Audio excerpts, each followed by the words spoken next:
नमस्कार, मैं हूं पायल विश्वास। भारत को ग्लोबल हेल्थ एक्सपर्ट ने क्यों चेताया?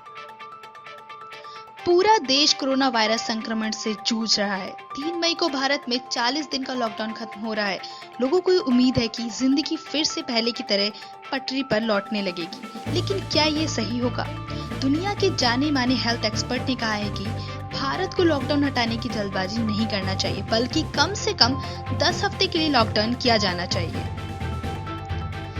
हालांकि इंडिया टुडे टीवी के साथ खास बातचीत में रिचर्ड हॉर्टन ने सुझाव दिया है कि भारत को लॉकडाउन हटाने की जल्दबाजी नहीं करना चाहिए और उसे कम से कम 10 हफ्ते लॉकडाउन पर विचार करना चाहिए। अगर भारत ने लॉकडाउन में ढील देने में जल्दबाजी की तो इसके परिणाम अच्छे नहीं होंगे। उन्होंने कहा कि वर्तमान लॉकडाउन पर खर्च किए गए समय और प्रयास को बर्बाद ना करें। बता दें कि भारत में इस समय लॉकडाउन का दूसरा चरण चल रहा है, जो 3 मई को खत्म होगा।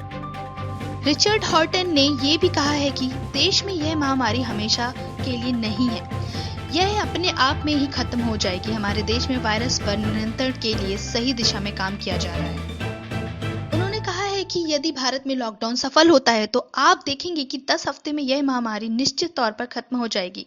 यदि इसके अंत में वायरस बंद हो जाता है तो चीजें फिर से सामान्य हो सकती हैं। उन्होंने ये भी कहा है कि ये सही है कि हालात सामान्य नहीं है।